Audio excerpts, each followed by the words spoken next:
Case 1. Murder of Claire Tiltman. She was only 16, full of dreams and a bright future ahead. Until one winter night, she was ambushed and stabbed to death on her way to see a friend. For more than 2 decades, her case haunted investigators, with no answers, no justice, and a community left in fear. And then, in a shocking twist, a seemingly ordinary milkman with a dark obsession was finally exposed as her killer. This is one of the darkest, most heartbreaking, and unforgettable cases we've ever told. And once you hear it, you'll never forget Claire Tiltman. Claire Tiltman was born on January 14, 1977, in the quiet village of Greenhay, England. An only child, she attended an all-girls school where she thrived both socially and academically. Claire was ambitious from the very beginning. While many of her classmates dreamed of traditional careers, she set her sights on something far more daring, becoming one of the first female firefighters in the country. By the time she reached high school, Claire was already volunteering at local fire department charity events, eager to contribute however she could. But she was also determined to pursue higher education before chasing her dream. In January 1993, at just 16, Claire was preparing for her final exams and thinking seriously about university applications. On the evening of January 18th, only 4 days after her birthday, Claire left home to visit a friend. The plan was simple: spend a little time discussing their future college options. She told her mother she'd be home within 90 minutes. But when that time came and went, Claire hadn't returned. At first, her mother assumed she'd simply lost track of time. But as the evening stretched on, concern turned to alarm. A phone call to Claire's friend revealed she'd never arrived. Other calls to her circle of friends yielded the same answer: no one had seen her.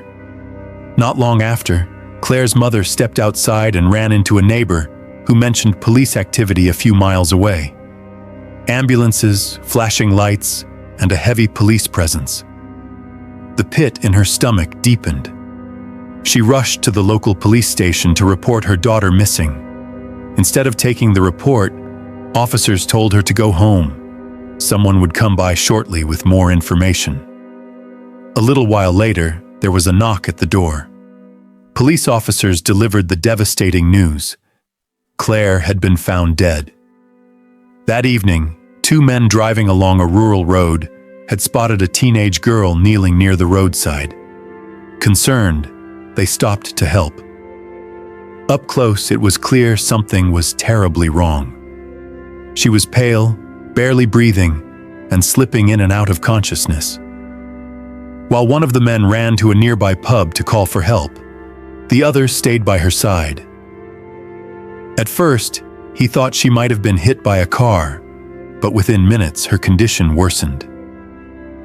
By the time paramedics arrived, she was gone. The body was identified as Claire Tiltman.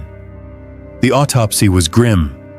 She had been stabbed 9 times with what appeared to be a large knife. Despite the brutality of the attack, there were no signs of sexual assault.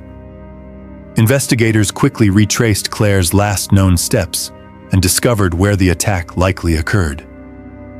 Evidence pointed to a narrow, poorly lit alleyway leading from the main road toward her friend's house.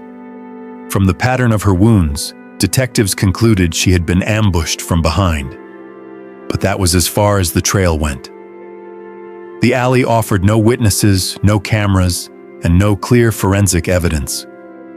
With nothing concrete to go on, investigators were left staring into the darkness, unsure who had targeted the bright, determined teenager, or why. Are you ready to dive into some of the most terrifying cases in the world? Don't miss a single detail. Oh, and make sure to subscribe to my channel. Your support gives me the motivation to create even better content in the future. We're just a few subscribers away from reaching our first 500, so help me hit that milestone. Now let's get back to this chilling journey into the world of crime. One crucial detail stood out to investigators. According to the medical examiner, the weapon used to kill Claire Tillman wasn't an ordinary knife. It was unusually large, too big to be something casually carried in a pocket. Detectives concluded that the killer must have brought it from home, already intending to use it. Word of the crime spread quickly through Claire's village and the nearby towns. That same evening, some students still in late study sessions for their exams heard about it over the radio. At first, no one knew the victim's name, but soon the truth circulated. The young girl murdered on her way to a friend's house was Claire Tillman. With no immediate leads, police turned to the public. A few witnesses came forward. One said they had seen a man in a light-colored coat near the road around 7 p.m. Another described a man with dark, curly hair leaving the alleyway close to the time of the murder. But despite the village being a tight-knit community where most people recognized one another, no one could identify the mysterious figures. Given the brutality of the attack and the fact that the knife was carried deliberately, detectives began to suspect that the killer might have known Claire, that this could have been personal. But they also considered a darker possibility. What if the murder was part of a pattern? That theory gained weight when police revisited an earlier case. Back in December 1988, 4 years before Claire's murder, a 27-year-old woman had been attacked while walking home from work. An unknown man, armed with both a knife and a gun, kidnapped her and drove her out of town. He assaulted her, then stabbed her 5 times and left her for dead. Against all odds, she survived. Despite life-threatening injuries and freezing winter conditions, she crawled to a roadside, where a group of workers discovered her. She spent 9 days in intensive care before pulling through. Police at the time never identified her attacker. Now, in the wake of Claire's murder, locals began to wonder if the same man had returned. Claire's funeral was held a few days later. Hundreds from the community gathered to mourn. Her grieving parents spoke to reporters, saying they believed the killer might even attend the service. Detectives thought the same thing, so plainclothes officers quietly mingled among the mourners, noting everyone who showed up. But the strategy yielded nothing. Weeks turned into months, and months into years. Detectives kept chasing leads, but each one fizzled out. More than 2 years passed, and it seemed Claire's case was destined to remain unsolved. People in the village stopped speaking about it openly, though the memory lingered. Then, on October 17th, 1995, everything changed. A local woman walking home from work was attacked just a few hundred yards from where Claire had been killed. She was stabbed from behind, but when she screamed, the attacker panicked and fled. She survived her wounds, but, like in Claire's case, she hadn't seen her assailant's face. This time, however, detectives caught a break. A witness reported seeing a white Ford parked nearby, a car with distinctive modifications. That tip led police straight to its owner, Colin, a local milkman. And there was something chilling about Colin. Right after Claire's murder years earlier, he had actually contacted police himself, claiming he'd seen a man with dark, curly hair near the scene. A few weeks after first speaking with police, detectives circled back to Colin for clarification. This time, they noticed something troubling. His timeline had shifted. Initially, he claimed he'd been driving down that same road around 6:30 p.m. Now, he insisted it was closer to 5:30. On its own, that might not have meant much. But the inconsistencies began stacking up. Colin's mother told police she had been with him that evening and that they were already home when Claire was attacked. Yet his name kept resurfacing. He drove a white Ford, the same distinctive car witnesses had reported near the scene of another stabbing. He was also known for wearing a light-colored trench coat, exactly like the one described by multiple people who'd seen a man lingering near both crime scenes. Even his appearance lined up. Colin had light hair, and at least 2 witnesses recalled spotting a fair-haired man in the alley where Claire was killed. With suspicions mounting, detectives secured a search warrant for his home. What they found changed everything. Inside, they recovered a large knife. Forensic experts later confirmed it matched the injuries on the most recent stabbing victim. But the knife wasn't the only disturbing discovery. Hidden away in his house was a private journal. Its contents left investigators stunned. In chilling detail, Colin had written about the 1988 attack on the 27-year-old woman who had miraculously survived. He called it his masterpiece, rating the crime a 95% success. When he learned she had lived, he wrote bitterly that next time he'd do better. The diary was a disturbing roadmap of his violent fantasies. He described once attempting to sneak into a care home to kill a resident, but abandoning the plan. He admitted his friends used to joke about him being a killer because of his obsession with knives. He even wrote about threatening his first victim, warning her not to give police his description or he'd harm someone else. Colin also confessed to the 1995 stabbing. According to his journal, he had become enraged with his girlfriend, convinced she was unfaithful.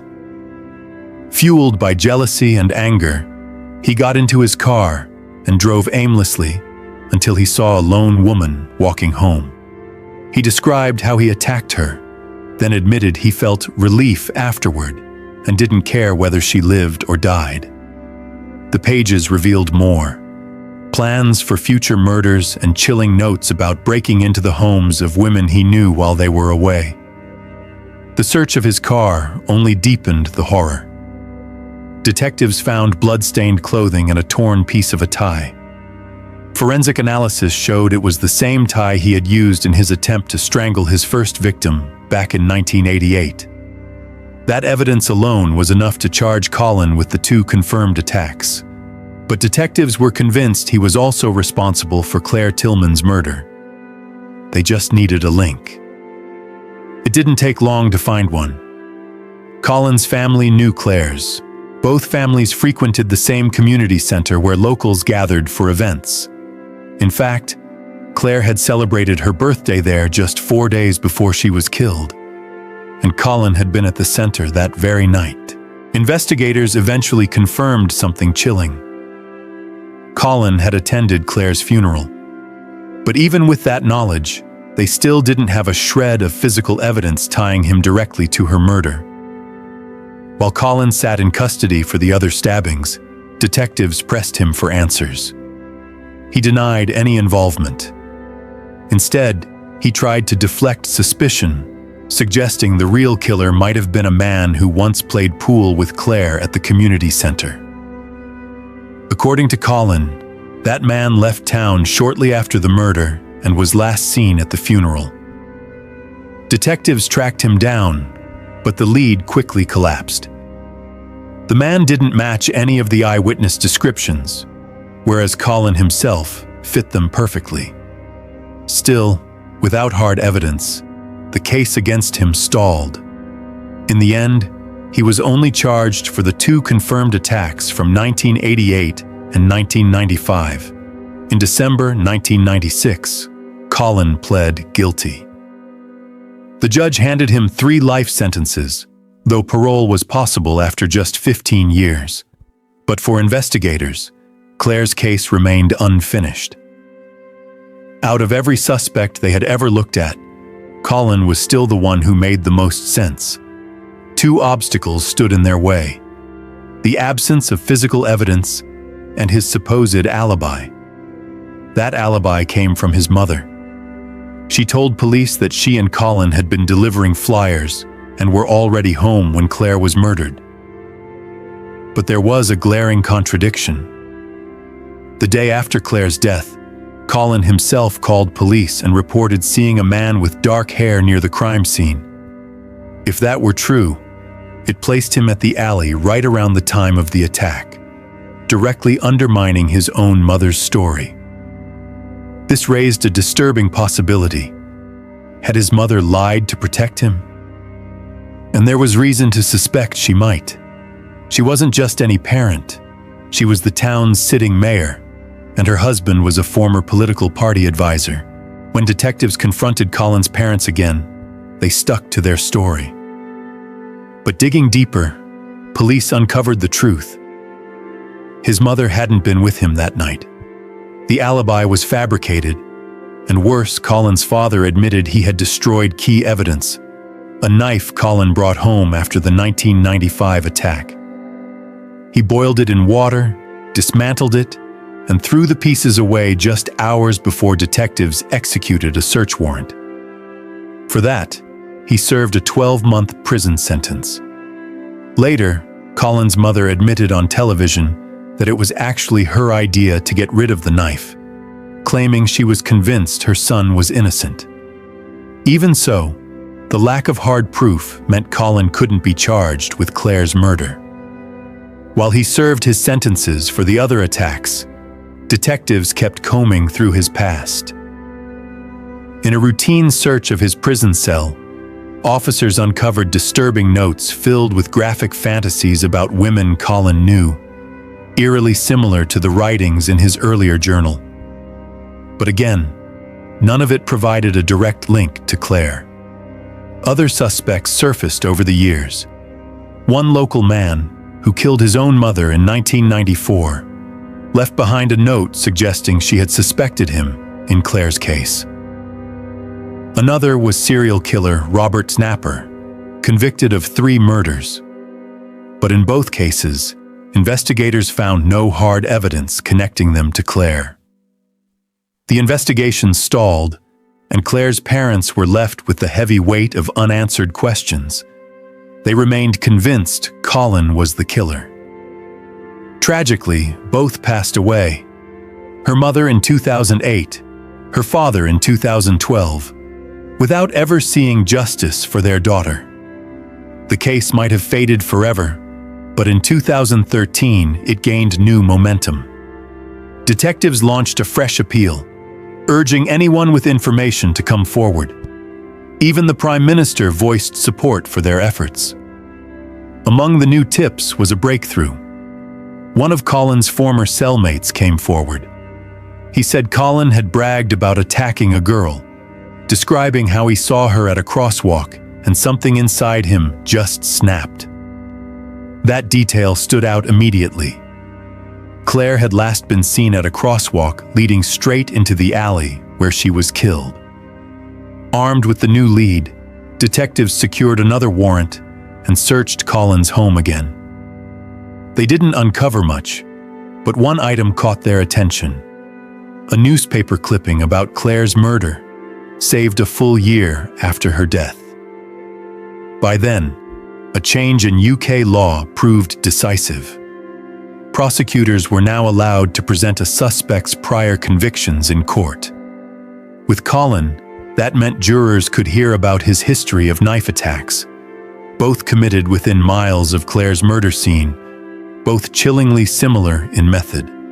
Combined with his fabricated alibi, his cellmate's testimony, and years of circumstantial evidence, the case was finally strong enough. On February 12, 2014, the announcement came. Colin had been officially charged with Claire Tiltman's murder, on the very same day he was scheduled for his first parole hearing. Instead of walking free, he remained behind bars as prosecutors prepared for trial. The trial lasted 5 weeks. In December 2014, the jury returned its verdict: guilty. Colin was sentenced to life in prison, with a minimum of 21 years before parole eligibility. When the verdict was read, he showed no emotion. He later appealed, but the court dismissed his challenge, declaring the evidence overwhelming. After 26 long years, Claire's family, friends, and community finally saw justice. To honor her memory, local officials named a road after her, and in 2012, a new community center opened its doors bearing her name, a lasting reminder of a life cut short and the fight to ensure she would never be forgotten. Claire's story shows us how fragile life can be and how evil can hide in plain sight. Her case reminds us to stay cautious, trust our instincts, and protect the people we care about.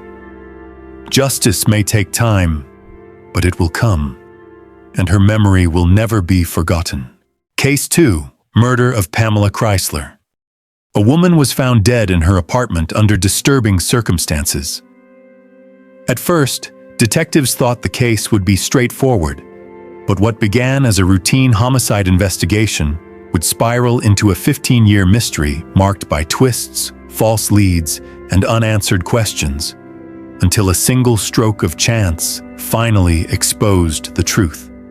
Pamela Chrysler was born on March 16, 1953, in Albany, Georgia. The daughter of a large family, she was known for her compassion and drive to help others. After high school, she earned a degree in medicine and devoted her career to counseling patients struggling with mental health and substance abuse. Eventually, she opened her own private practice, where she became a trusted figure in the lives of many clients. In 2002, at 49 years old, Pamela relocated to Athens, Georgia. She hoped to expand her work and continue building her practice. Never married and without children, much of her life revolved around supporting others, her patients, her friends, and her family. On August 21, 2002, residents of an Athens apartment complex reported a foul odor seeping from one of the buildings. Staff traced it to Unit 408. When no one answered, they used a spare key to enter. Inside, they found a woman's body on the living room floor and immediately called police. Responding officers noted the victim wore only underwear, which raised the possibility of sexual assault. Yet one detail stood out. Her body had been covered with a sheet, a gesture that often suggests remorse or familiarity between killer and victim. There was no forced entry at the front door, but the balcony door stood ajar, leading detectives to believe the intruder may have come that way. As the medical examiner began work, investigators scoured the apartment. Blood covered the living room, all of it traced to the victim. But on the kitchen counter, they discovered something different: a single drop of blood on a newspaper. DNA testing revealed it belonged to a man. The problem was, it matched no one in the national database. The autopsy revealed Pamela had been stabbed more than 20 times. Deep defensive wounds showed she had fought desperately for her life. Contrary to initial suspicions, there were no signs of sexual assault, forcing detectives to rethink their theories. Identifying the victim became the immediate priority. The building manager told police the apartment was leased by a man named Richard, who was believed to live there alone. Detectives quickly tracked him down by phone. Richard explained that he'd been on an extended work trip in Florida. He also identified the victim as 49-year-old Pamela Chrysler. According to him, they had met recently and gone on one date. Though nothing romantic developed, they remained friends. When he left town, Richard claimed he offered Pamela the use of his apartment so she wouldn't have to pay rent while she settled into Athens, and so he'd have peace of mind knowing someone was watching the place. He admitted they'd been speaking daily, until 4 days earlier, when Pamela suddenly stopped answering his calls. He said he assumed she was busy, but detectives immediately spotted troubling inconsistencies. Why, they wondered, would a man allow someone he barely knew to live in his apartment? And then came a detail that raised their suspicions even higher. Without being told, Richard casually mentioned that Pamela liked to sleep with the balcony door open. Investigators had not released that information, yet Richard seemed to know it. Exactly the point of entry they believed her killer had used. Are you ready to dive into some of the most terrifying cases in the world? Don't miss a single detail. Oh, and make sure to subscribe to my channel. Your support gives me the motivation to create even better content in the future. We're just a few subscribers away from reaching our first 500, so help me hit that milestone. Now let's get back to this chilling journey into the world of crime. Not long after speaking with police, Richard returned home. But on the way, he made a peculiar phone call to the apartment manager. He asked him to cut out the blood-stained section of carpet from his unit so he could send it to a lab himself for testing. The request was so unusual that the manager immediately reported it to detectives. When Richard arrived back in Athens, police brought him in for questioning. His behavior continued to raise eyebrows, and investigators weren't quick to dismiss him. The medical examiner had determined Pamela's body had been in the apartment for several days, which meant Richard could have killed her before leaving town. But as the interview went on, Richard produced documentation proving he'd been in Florida before Pamela's death. He also supplied the names of co-workers who could vouch for his whereabouts. Detectives followed up and confirmed his alibi. Forensic testing went further. His DNA did not match the drop of blood found on the newspaper in the apartment. Strange as his behavior seemed, Richard was ruled out. Investigators then turned their attention to Pamela's work. She counseled clients dealing with mental health issues and addiction, and detectives considered whether one of them might have turned violent. They examined her client list, but nothing pointed to a viable suspect. Robbery was the next theory. Pamela lived on the ground floor, and she often left her balcony door ajar. Perhaps a thief had taken advantage. To test that idea, police asked Richard to walk through the apartment and see if anything was missing. After a careful look, he reported that everything appeared to be in place, except for one odd detail. Her vacuum cleaner was gone. The absence of such a bulky, inexpensive item puzzled investigators. Why steal that and leave behind valuables? Still, it was a lead.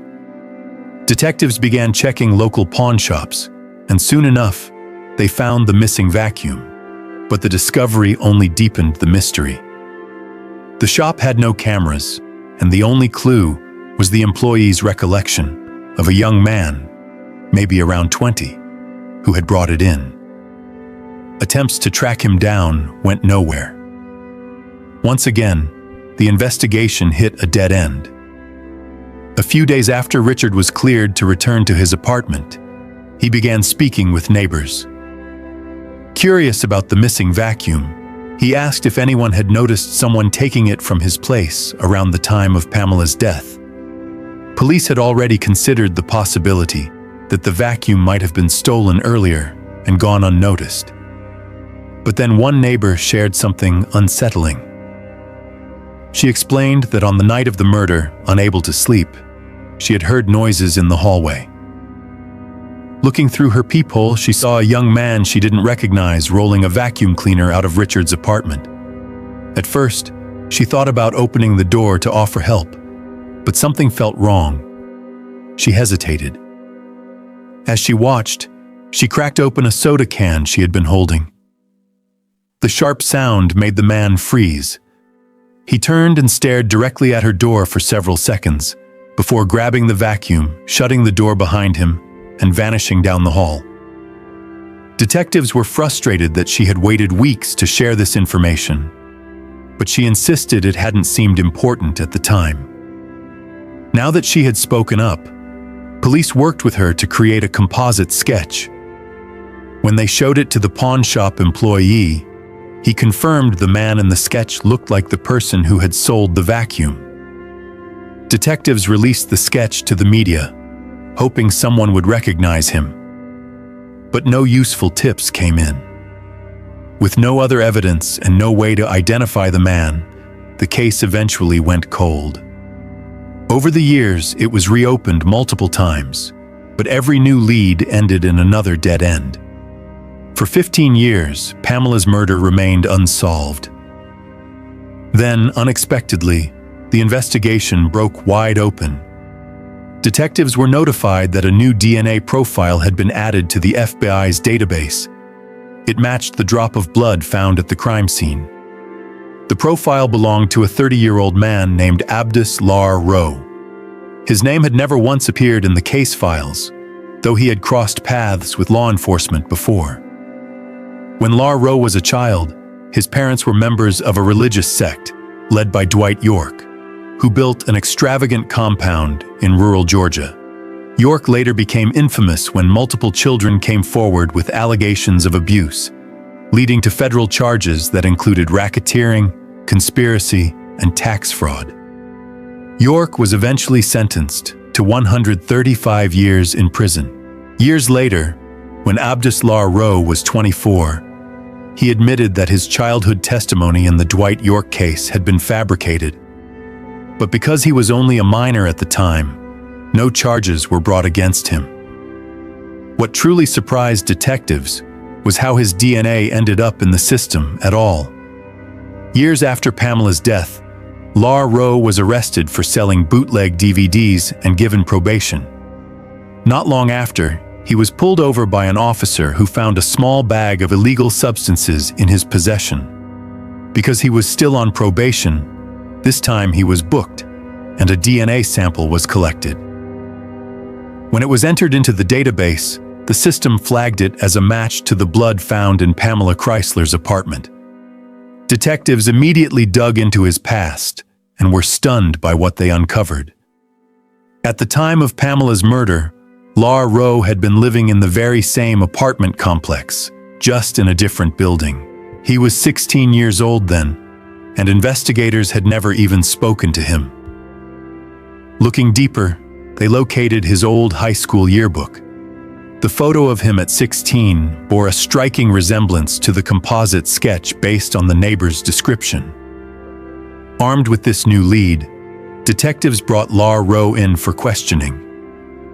They started casually, explaining they were following up with residents who hadn't been interviewed back in 2002. Asked if he had ever been inside Pamela's apartment, he said no. But when confronted with the DNA evidence, he quickly changed his story. First, he claimed Pamela had once paid him $40 to take out her trash. When detectives pointed out that this didn't explain why his blood was on her kitchen counter, he shifted again, saying he had discovered her body and panicked. Later, he altered the story once more, claiming he and Pamela had been romantically involved, despite her being more than 3 decades older than him.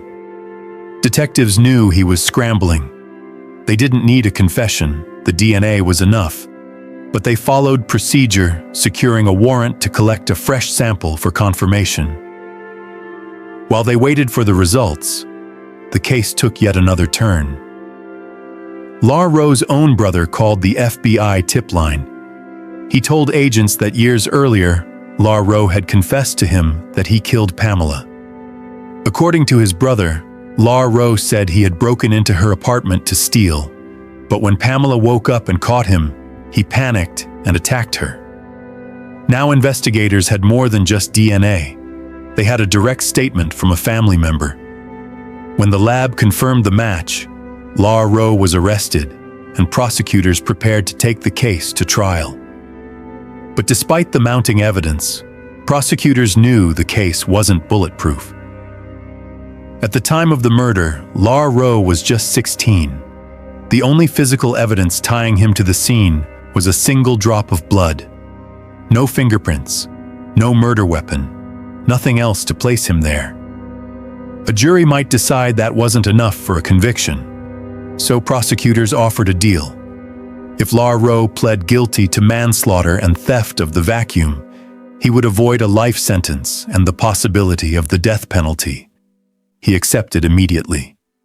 In court, he signed a confession and was sentenced to 20 years in prison. He will be eligible for release in 2038 at age 52 and will remain under supervision for 2 decades after. Any violation, no matter how small, would send him straight back to prison. For Pamela's family, the news was both shocking and bittersweet. After 15 years of uncertainty, they finally had answers. The man who killed her had lived in the same complex all along, slipping past investigators for years, only to be caught because of something as trivial as selling pirated DVDs. Case 3, Murder of Pamela Pitts. She was only 19 when she vanished after a party in the woods. 2 weeks later, her charred body was discovered among trash, sparking one of the most haunting mysteries in Arizona's history. For decades, the truth was buried in lies, betrayal, and silence, until a shocking confession from her own best friend exposed the unthinkable. This is one of the darkest, most heartbreaking, and unforgettable cases we've ever told. And once you hear it, you'll never forget Pamela Pitts. Pamela Pitts was born on June 25, 1969, in Forest Township, Michigan. Her father served in the military, and after her birth, he and his wife welcomed 3 more children. For a time, the family lived on a nearby Air Force base before eventually settling in Prescott, Arizona, a quiet town where Pamela grew up. She was friendly, outgoing, and had a natural gift for making connections. One of her favorite pastimes was her CB radio, popular with teens in the 1980s. Each user had a handle, and Pamela chose one that reflected her personality, Dark Angel. At 19, she moved out of her parents' house and began sharing a home with her best friend and another roommate. Around the same time, she started dating a young man named Bobby. Pamela had big ambitions. She wanted to study beauty and eventually launch a career in the industry. But in the meantime, she worked as an accountant at a local restaurant. She quickly bonded with her co-workers and enjoyed the job. On September 14, 1988, Pamela visited her parents. That evening, they discussed weekend plans. She intended to come over that Saturday, spend time with them, and do laundry. But when Saturday arrived, she never showed up. By Sunday, there was still no word from her. Her parents assumed her schedule had changed, but her absence grew harder to explain when her roommate Shelley called Pamela's father, Paul, to ask if she was with them. Shelley said Pamela had gone out Friday night and hadn't come home. At first, Paul thought maybe his daughter was staying with friends. But the next day, when he called her workplace, he learned she hadn't shown up for her shift and hadn't called in. That was alarming. Pamela was dependable and punctual. Missing work was unthinkable for her. Paul reported her missing. Detectives began with her home. Inside, they found her purse and driver's license still in her room, and her car was parked outside. It was clear she hadn't left town voluntarily. Shelley explained that Pamela had gone to a party in the woods on the edge of town Friday night and never returned. Then she added something unusual. Pamela had recently withdrawn all the money from their joint account without saying a word. The forest where the party was held already had a dark reputation. Teens and college students often gathered there to drink away from adult eyes, and violence wasn't uncommon. Just a few years earlier, a fight in that very spot had ended with a stabbing and a prison sentence. Pamela's friends told police that during the party, she wandered into the woods and never came back. They assumed she had left on her own. Detectives spoke to her family, co-workers, and others close to her, but no one could explain her disappearance. Days passed with no progress. Then, on September 29th, 13 days after Pamela vanished, 2 locals walking through the woods near a roadside dump spotted something disturbing among piles of trash. At first, it looked like debris, but as they got closer, they realized it was a human body. When police arrived, they found the remains so badly burned they couldn't be visually identified. No documents, no personal belongings. Only one item had survived the flames: a metal bracelet engraved with 2 words: Dark Angel. Dental records later confirmed what her family had feared. The body was Pamela Pitts, the 19-year-old who had gone missing almost 2 weeks earlier. Are you ready to dive into some of the most terrifying cases in the world? Don't miss a single detail. Oh, and make sure to subscribe to my channel. Your support gives me the motivation to create even better content in the future.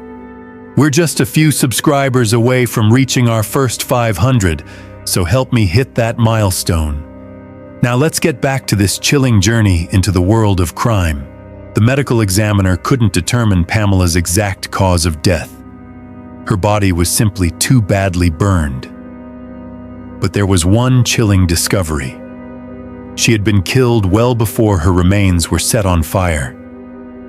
That detail immediately led detectives to believe more than one person might have been involved.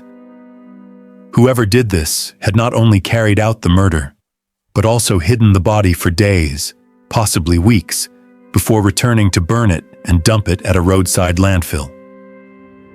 It was a complicated crime, one that didn't look like the work of a single person. With the case now officially classified as homicide, investigators began the painstaking process of eliminating suspects. Their first focus was Pamela's boyfriend, Bobby.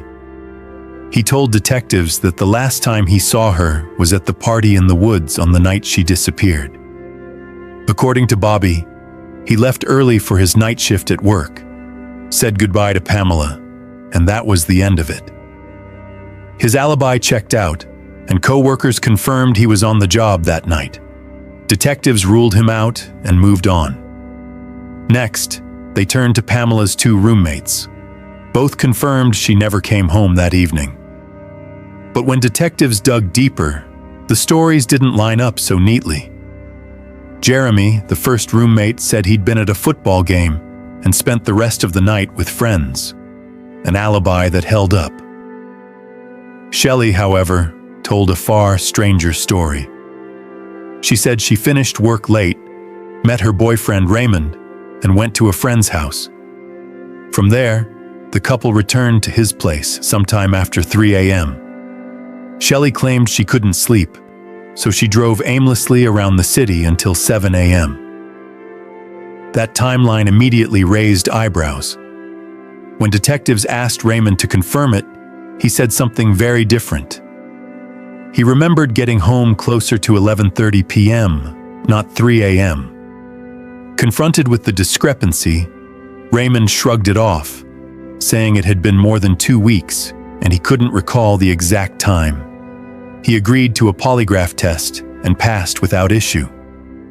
For now, investigators gave him the benefit of the doubt, but Shelley's late-night drive still seemed suspicious. Shelley also told police something else worth noting. In the weeks before she disappeared, Pamela had been struggling financially. She was having trouble covering rent and had even mentioned moving back in with her parents. Coupled with the fact that she emptied the joint bank account just before vanishing, detectives began to wonder whether money had played some role in her death. But then came a lead that sent the investigation in a darker direction. One of Pamela's friends reported that a man in town had been openly bragging about killing her. According to the witness, the man claimed to be a Satanist, boasting that he attacked Pamela with an ice pick and carried out a ritual sacrifice.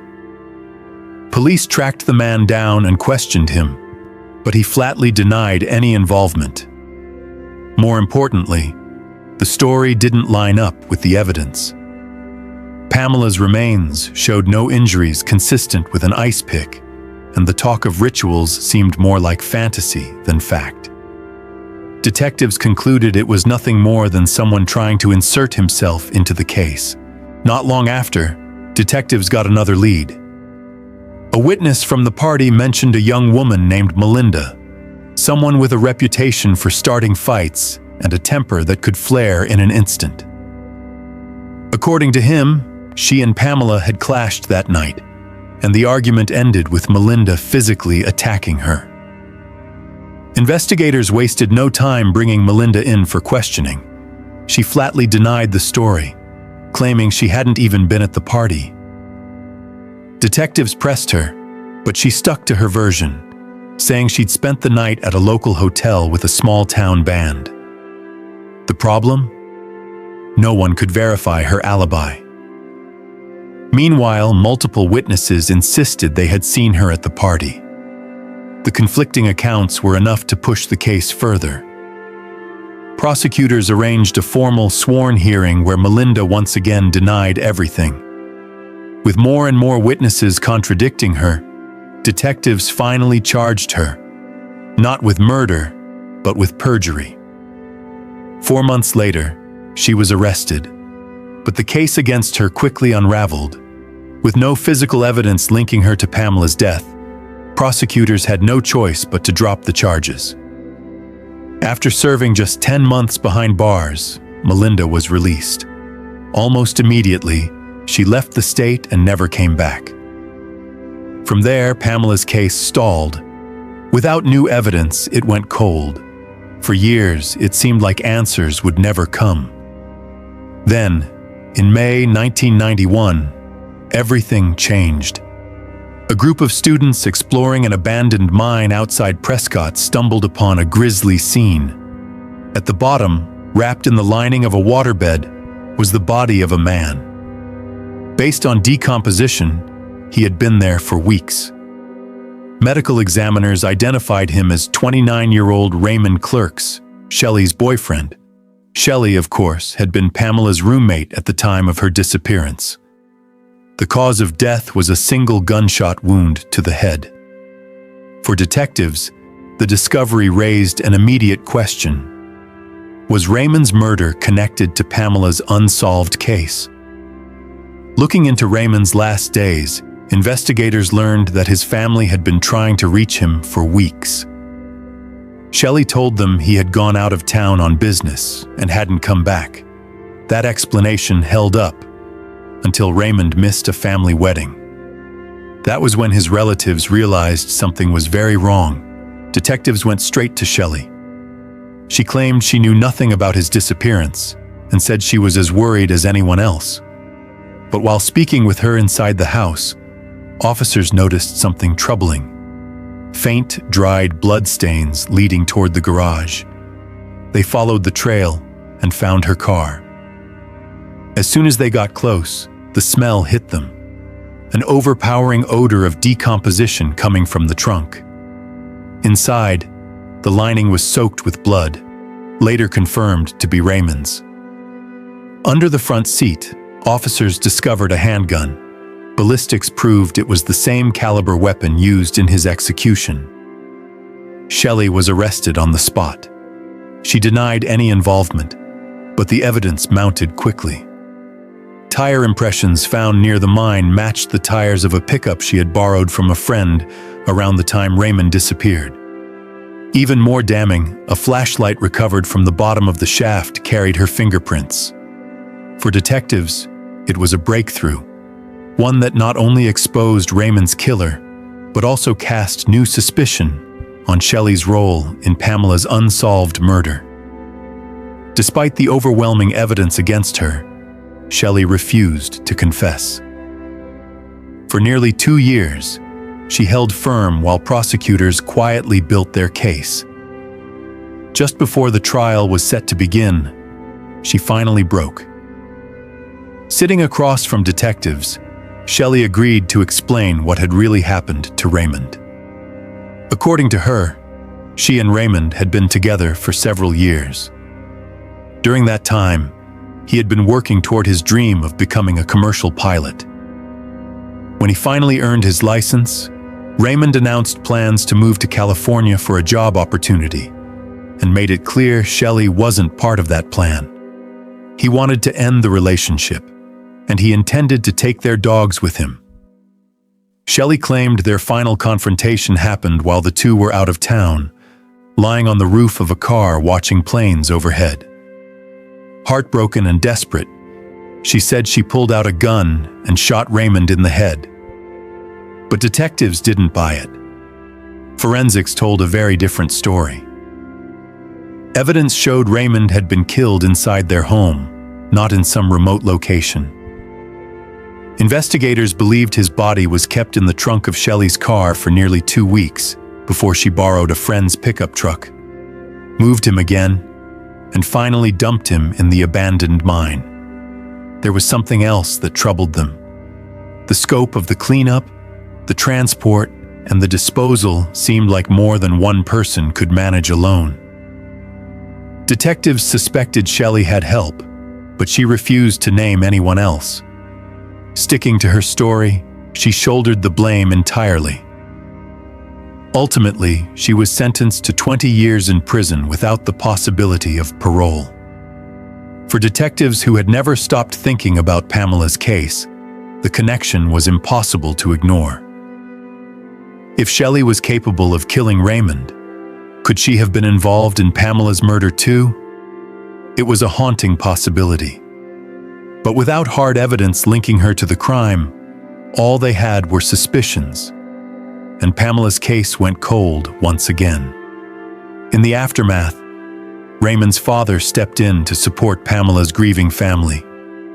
He offered a $10,000 reward for information that might break the case, while detectives publicly promised full immunity to anyone who had helped cover up the crime, if they came forward. No one ever did. For years, investigators kept circling back, hoping to find that missing piece of the puzzle. But every lead collapsed into another dead end. And then, after serving 2 decades behind bars, Shelley walked free in 2011. She moved to a small town in Nevada, found work as an accountant, and eventually married. Neighbors described her as warm, upbeat, and friendly. On the surface, it seemed like she had built a quiet, ordinary life. But for investigators, the suspicion never went away. They remained convinced she had gotten away with at least one murder, and possibly 2. By the time Pamela's case was reopened, a new detective had taken charge. Determined to leave no stone unturned, he went back to the very beginning, combing through every interview and piece of evidence. What he found raised troubling questions about Shelley. Several witnesses recalled that on the night Pamela vanished, Shelley had been driving around town searching for her. When friends asked what she was doing, she allegedly told them outright that she was going to kill Pamela. Others remembered Shelley bragging that she knew how to get away with murder, claiming the trick was to make someone disappear for a few weeks, then burn the body or hide it in a mine shaft. It all sounded damning, but hearsay wasn't enough to hold up in court. So investigators turned to another resource, the prison where Shelley had served time for Raymond's murder. In the US, most facilities record inmate phone calls, and when detectives sifted through hours of tapes, they finally found something incriminating. In one call, shortly after Shelley was questioned about Pamela's case, her father asked if she was worried about being arrested once she got out. Without hesitation, Shelley admitted there was one big thing that could land her back in prison. She never explained further, but to detectives, the implication was clear. Armed with the recording, investigators went to the prosecutor, who agreed it was enough to move forward. On June 4, 2017, Shelley, now 50 years old, was arrested for the murder of Pamela Pitts. But the prosecution faced a serious challenge. There was no physical evidence tying Shelley to the crime. Her defense team moved quickly to block any mention of Raymond's murder, arguing it was irrelevant. Prosecutors insisted the parallels were too strong to ignore. Both victims had lived with Shelley. Both had disappeared under suspicious circumstances, and both ended up dead. Still, The judge sided with the defense. The jury would never hear about Raymond. That ruling gutted the case. Key witnesses had either died or no longer remembered details clearly, and without a cause of death established for Pamela, Shell's attorneys argued it could have been an accident or even natural causes. Preparing the case dragged on for 4 years. Eventually, prosecutors made a controversial decision. They offered Shelley a plea deal. If she admitted to killing Pamela, the years she'd already served for Raymond would be credited toward her sentence, and she would walk free immediately. Pamela's parents hated the idea, but after decades of uncertainty, they agreed. The risk of an acquittal was simply too great. In March 2021, Shelley accepted the deal and finally confessed. She and Pamela had been best friends and roommates, struggling to make ends meet. When Pamela told her she planned to move back in with her parents, and worse, emptied their shared bank account, Shelley snapped. That night, she tracked Pamela down at a party in the woods. The two stepped away from the crowd, and Shelley attacked, striking Pamela until she stopped breathing. She admitted she laughed and spoke out loud whenever someone passed nearby, pretending nothing was wrong. To her, Pamela's decision to leave felt like a betrayal. The rage, she said, overwhelmed her. She even compared the spiral of emotions to what drove her to kill Raymond years later, when he told her he was moving to California without her. But detectives doubted her story. They believed someone helped Shelley move Pamela's body and burn it, possibly Melinda, the woman who had argued with Pamela that same night. Still, Shelley never named anyone else, and the deal required no further details. Immediately after her confession, Shelley was released and returned to Nevada, where she resumed her quiet life with her husband. Pamela's case was officially closed. For Pamela's parents, it was closure, but a bitter one. They knew Shelley had confessed, but they doubted they'd ever hear the full truth. Even the financial dispute Shelley described remained murky. Had Pamela really drained their joint account, or had she only taken her own share? Detectives suspected Shelley had twisted the story just as she had with Raymond's death. Pamela's father summed up the family's unease in one stark line. "This woman has been convicted of murder twice. If I were her husband, I'd sleep with one eye open." Pamela's story is more than just a shocking case. It's a heartbreaking reminder that danger can sometimes come from the people we trust the most.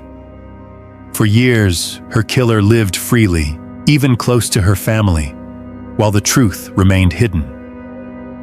It shows us how important it is to stay alert, to listen to our instincts, and to pay attention to the warning signs in our own lives.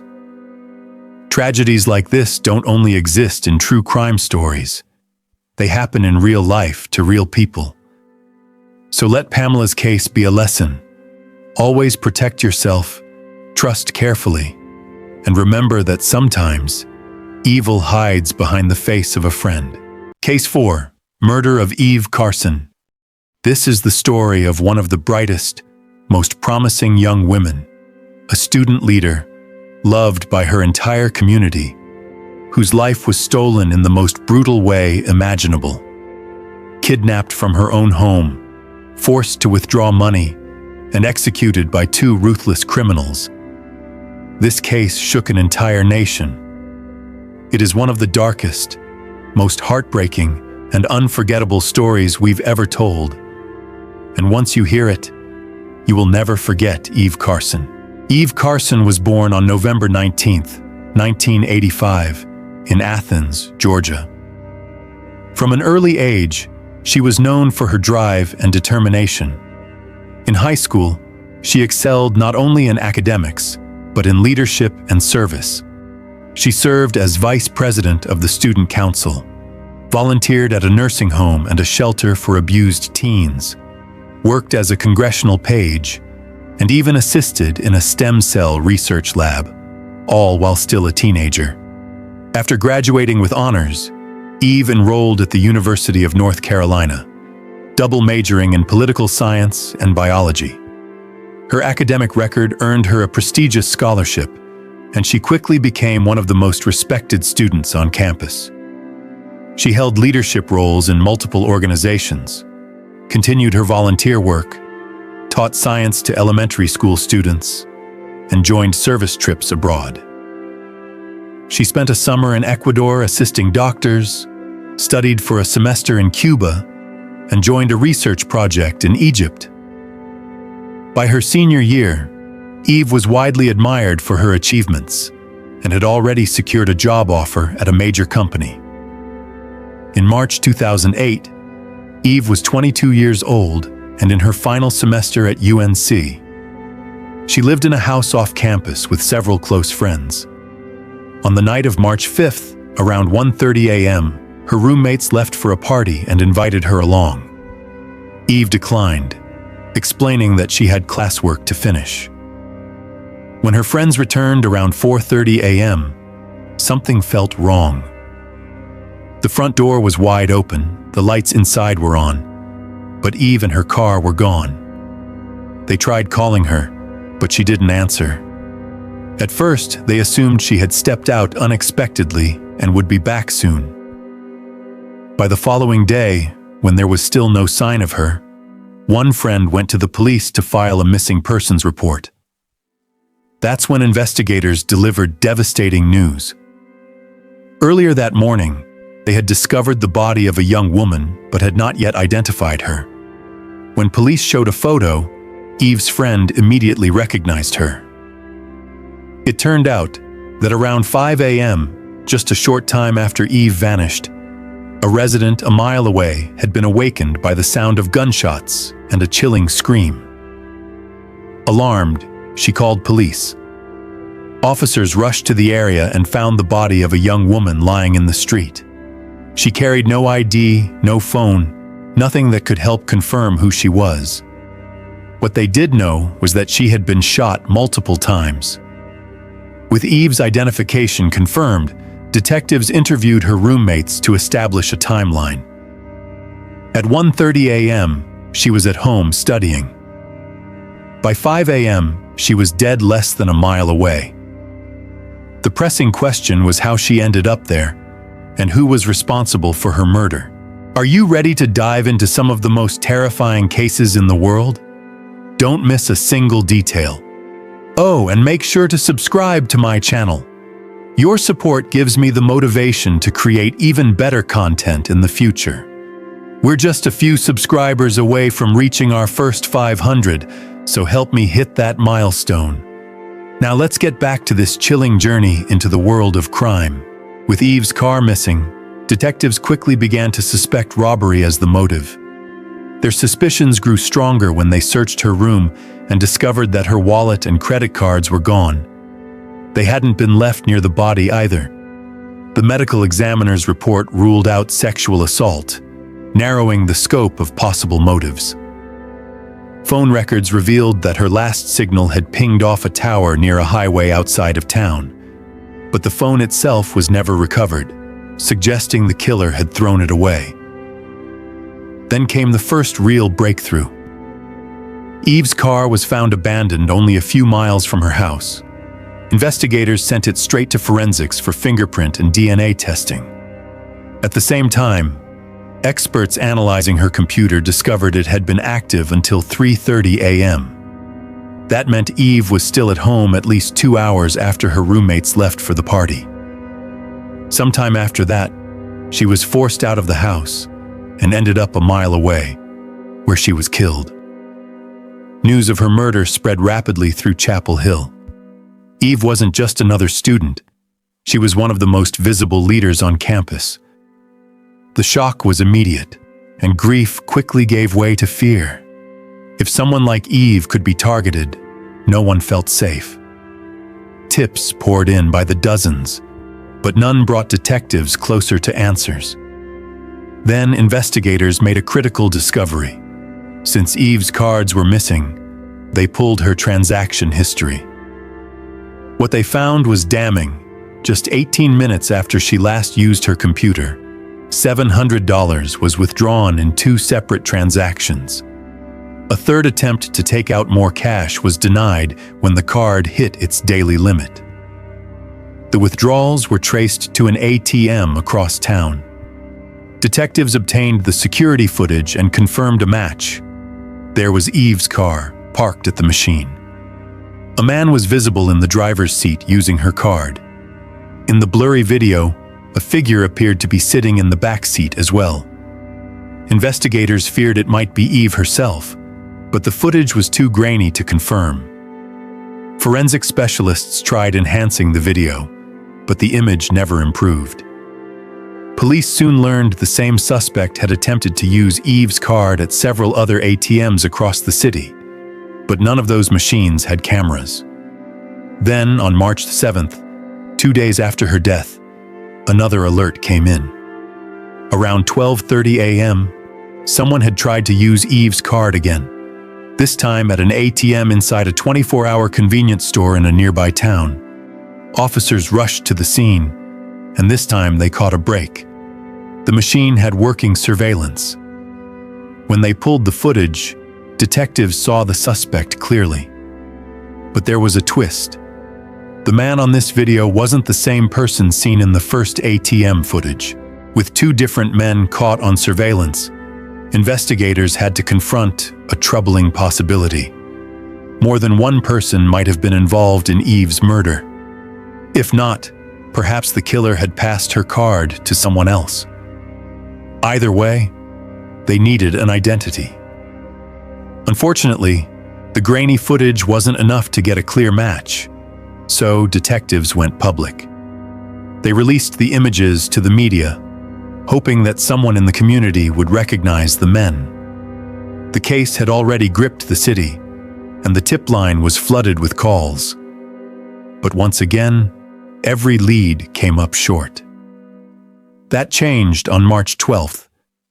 An anonymous caller phoned in, claiming he knew the man in the convenience store footage. His name, the caller said, was Demario Atwater. Police quickly dug into Atwater's background, and what they uncovered was alarming.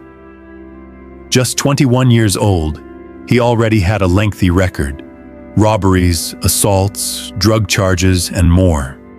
He had been in and out of prison, often released early despite repeated offenses. Investigators also learned that only 2 days after Eve's death, Atwater had been scheduled to appear in court for being caught with a handgun while on probation. Detectives pulled up Atwater's mugshots and compared them to the ATM footage. The match was clear. They were looking at the same man. Adding to the case, Atwater lived only blocks from the convenience store where the attempted withdrawal had been made. When detectives brought him in, Atwater denied any involvement in Eve's murder. But the video evidence was enough to keep him in custody. As investigators pressed further, another name surfaced: 17-year-old Lawrence Levet. Despite his age, Levet already had a criminal history. When detectives pulled his mugshots, they immediately recognized him. He was the man seen driving Eve's car in the first ATM footage. Unlike Atwater, Levet didn't come quietly.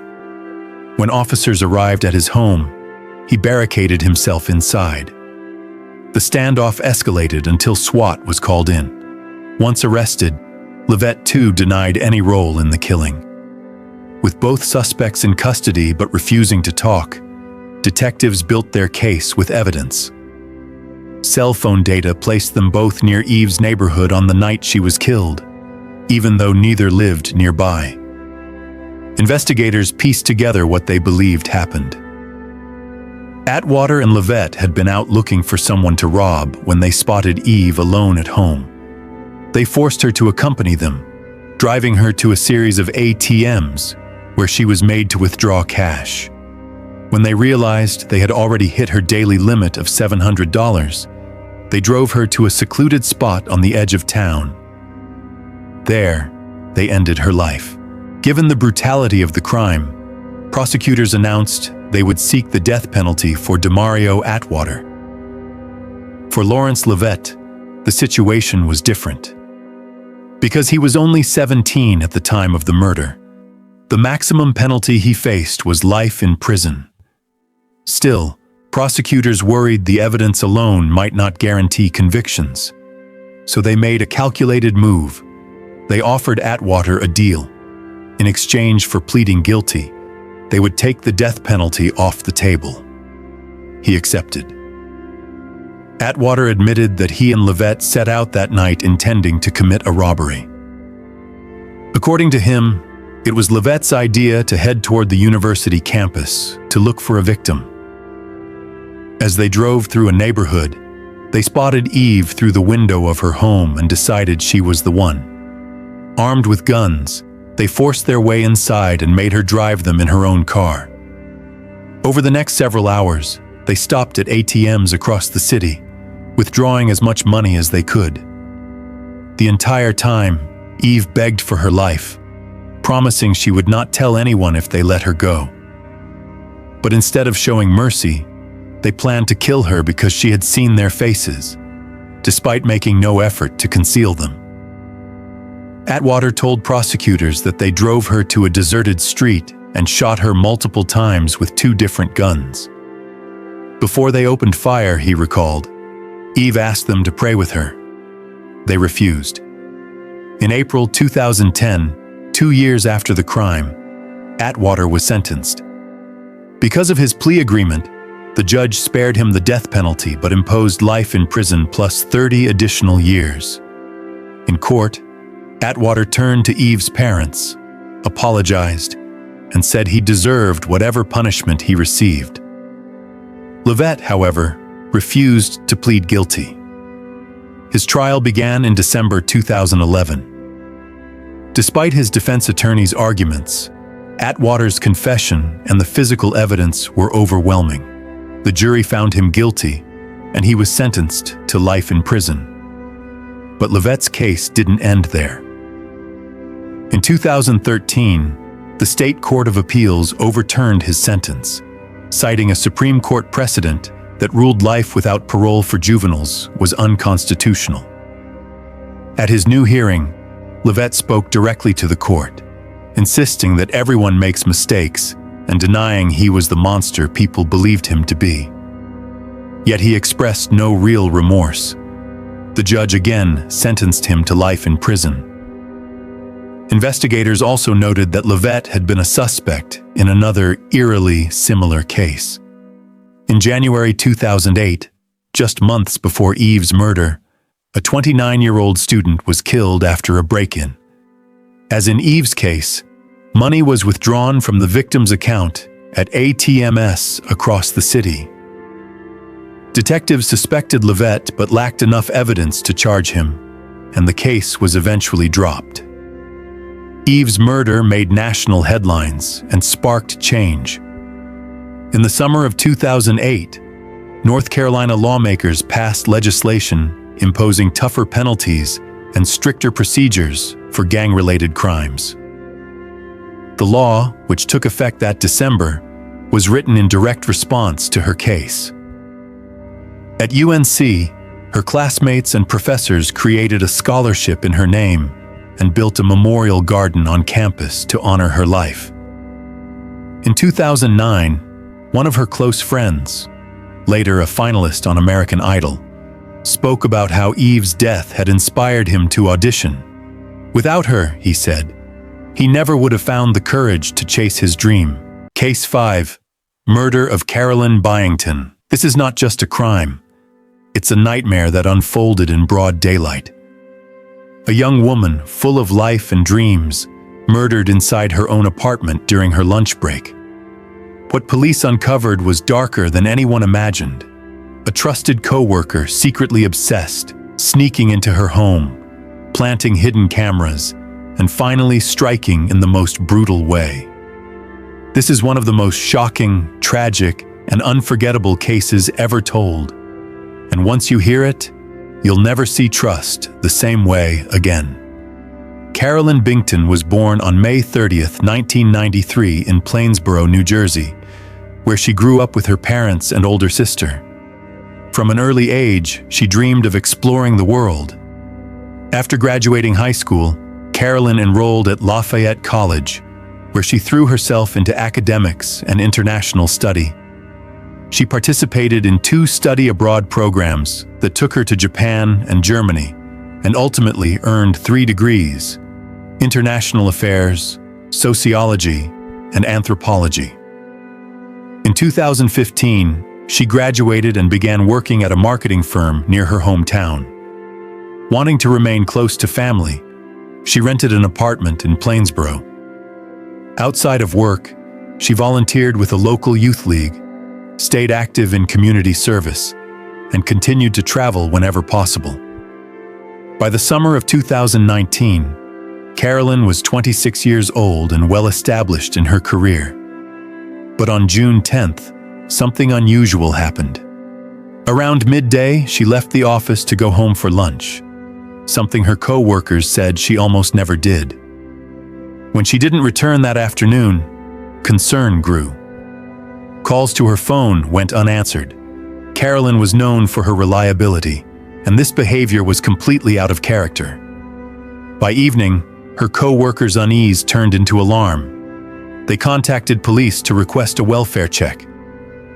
Around 6 p.m., officers arrived at her apartment and found the front door unlocked. Inside, they were met with a disturbing scene. Carolyn lay dead on the floor, blood pooled around her. While the medical examiner examined the body, detectives canvassed the building. One neighbor reported hearing screams around noon, followed by odd noises like furniture being moved in Carolyn's apartment. No one, however, recalled seeing any strangers coming or going, and the complex lacked security cameras.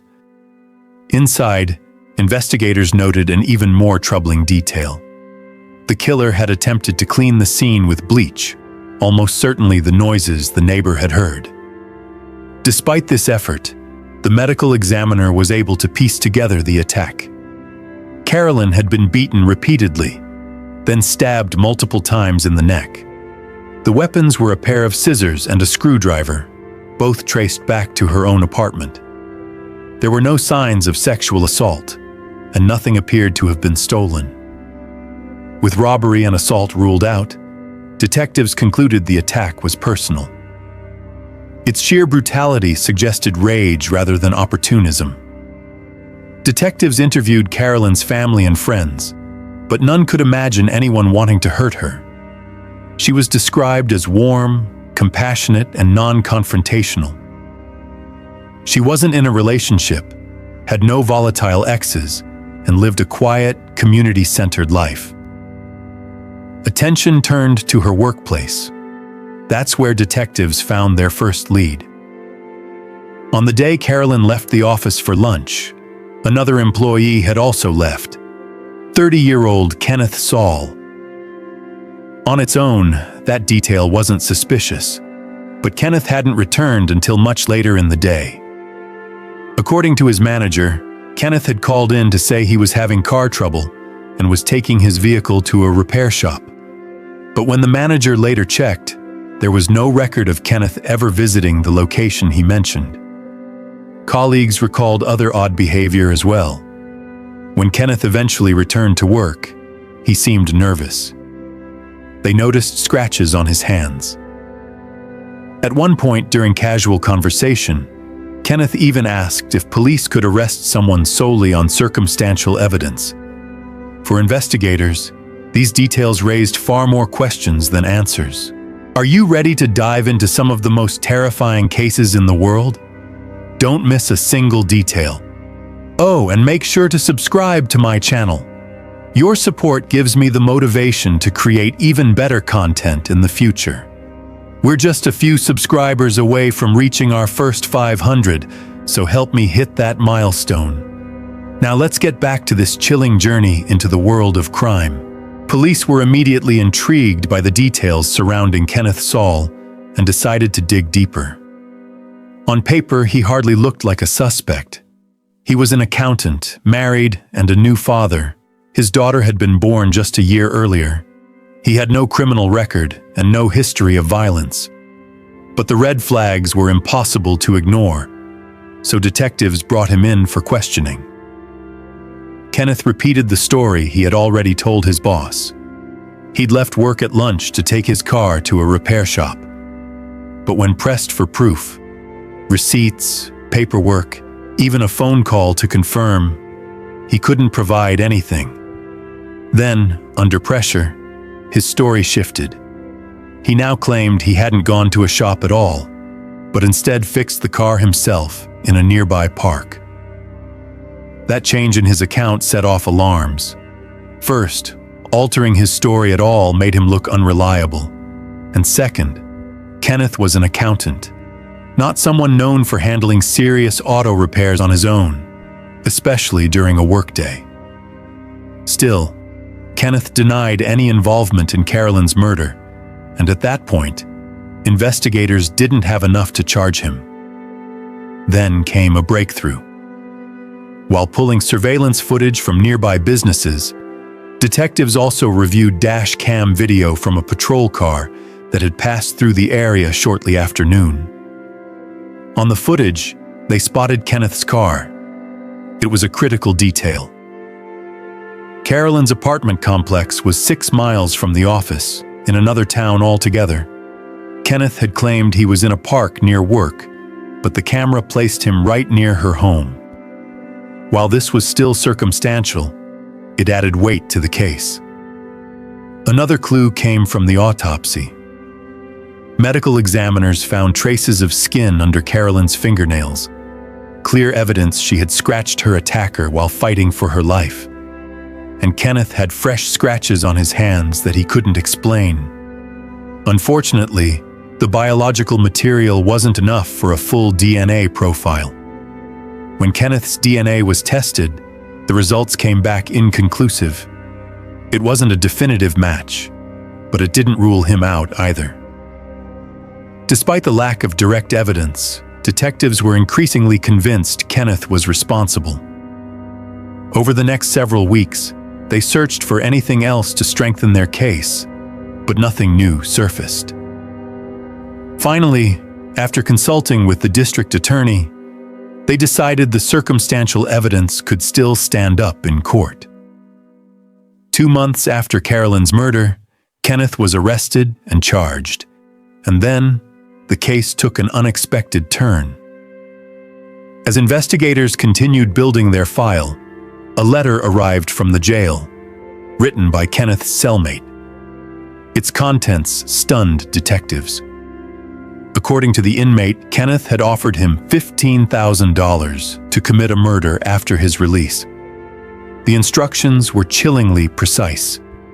The victim had to be a random woman between 25 and 30. The weapon had to be a screwdriver and a pair of scissors, and the attack had to include stabbing in the neck. Kenneth even told him to clean the scene with bleach afterward. It was a near-perfect mirror of Carolyn's murder, and exactly what detectives needed to push their case forward. Detectives had little doubt that Kenneth's cellmate was telling the truth. At that point, the specific details of Carolyn's murder, the use of scissors and a screwdriver, the bleach at the scene, had not been made public. Only the killer could have known those details. It became clear what Kenneth was trying to do. His plan was to orchestrate another killing that mirrored Carolyn's, making it look like a serial predator was targeting young women. Since he would already be behind bars when the second attack happened, he believed investigators would be forced to rule him out. But that wasn't his only idea. Kenneth also floated a second plan to his cellmate, one even more bizarre than the first. He suggested that the cellmate could kill either the lead detective on the case or one of the people police had already interviewed during the investigation. If the cellmate chose the second option, Kenneth wanted the murder staged to look like a suicide, complete with a note confessing to Carolyn's killing. The idea was simple: frame someone else, close the case, and walk free. As for killing the detective, Kenneth never explained how that would exonerate him. He just seemed to believe that without the lead investigator, the entire case would collapse. He even gave his cellmate advice on how to get away with the murders, ignoring the obvious fact that he himself had been caught almost immediately. The plans were crude, almost childish, but Kenneth was deadly serious. He believed this would work. Detectives decided to test him. They asked the inmate to wear a wire and bring up the schemes in conversation. The cellmate agreed. Before long, investigators had Kenneth on tape casually discussing arrangements for multiple killings. That same day, prison staff searched Kenneth's cell. Inside, they found several handwritten notes confessing to Carolyn's murder. Kenneth intended for these to be planted next to the body of his cellmate's supposed victim, just as he had outlined. He hadn't even considered that investigators would compare the handwriting. With that, Kenneth had not only handed detectives more evidence tying him to Carolyn's murder, but also ensured new charges, conspiracy to commit murder, would be added to the list. And yet, even with all of this, detectives still had no clear answer to the biggest question of all. Why? Why had Kenneth killed Carolyn in the first place? That answer wouldn't come until years later. In November 2022, 3 years after his arrest, prosecutors offered Kenneth a deal. Despite the overwhelming circumstantial evidence, they still lacked definitive DNA, fingerprints, or other rock-solid forensic proof. That made the looming trial risky, so they offered a plea bargain. Kenneth would admit to the killing in exchange for a reduced sentence. He agreed. In his confession, Kenneth explained that he had first met Carolyn in 2016, shortly after he started working at the company. Over time, he developed romantic feelings for her, despite being married and raising a young daughter. Carolyn, however, was not interested. She made that clear. But Kenneth wasn't willing to let it go. On the surface, he appeared to move on. He never harassed her or made any obvious advances. To co-workers, it looked like nothing more than a passing crush. But beneath the surface, his fixation grew stronger with each passing year. Quietly, it turned into an obsession, and that obsession eventually spiraled into stalking. At some point before the murder, Kenneth secretly took Carolyn's keys and made a copy, slipping the originals back without her ever realizing. From then on, he began letting himself into her apartment whenever she wasn't home, often during lunch breaks. His obsession escalated even further when he planted hidden cameras inside the apartment so he could watch her private life unfold. Carolyn had no idea. For months, Kenneth returned regularly to check the cameras. But on June 10th, 2019, his carefully constructed routine unraveled. That afternoon, Carolyn decided, uncharacteristically, to go home for lunch. Kenneth had left the office early and was already inside her apartment when he heard her key turning in the lock. Panicked, he ducked behind the door. When Carolyn stepped inside, he realized he had nowhere to escape. According to his own confession, he launched into a sudden attack, slamming her to the floor and striking her in the head. He then grabbed a pair of scissors and a screwdriver, items taken from her own apartment, and stabbed her repeatedly, focusing on her neck. When the assault ended, Kenneth tried to erase the evidence. He poured bleach around the scene, attempting to wipe away the traces of his crime. But there was too much blood to conceal. Grabbing the hidden cameras he had planted, he fled, leaving the apartment behind. Hours later, he returned to work, acting as if nothing had happened. In January 2023, Kenneth was sentenced to 45 years in prison for Carolyn's murder, plus an additional 10 years for conspiracy to commit murder after attempting to hire a fellow inmate to carry out copycat killings. Before sentencing, Kenneth addressed the court. He apologized to Carolyn's family, telling them, "I'm sorry every day for my choices. If there was any way I could take back what I've done, I would. I regret immensely the pain I have caused you all. There are no words big enough to describe the atrocities I've committed or the misery I've brought upon you." He also turned to his own family, who sat in stunned silence. "I'm sorry for the way I am, and that I've hidden it from you my entire life. The facade I put up kept you from seeing any warning signs. I can only imagine the pain I've caused you and the shock of learning the truth." But for many connected to the case, those words rang hollow. Not only had Kenneth brutally killed Carolyn to cover his secret life, he had also plotted to frame others, or even arrange additional murders, just to escape responsibility. His courtroom remorse stood in sharp contrast to his earlier actions. Kenneth's wife, blindsided by the revelations, filed for divorce soon after his arrest. Despite his guilty plea and lengthy sentence, Kenneth quickly tried to appeal. He argued that some of the evidence used against him had been obtained improperly and should have been excluded. But in late 2024, the appellate court rejected his claim, ruling that the investigation had been conducted lawfully. His original sentence stood. With that, Kenneth Saul's fate was sealed. Barring extraordinary circumstances, he will spend the rest of his life in prison.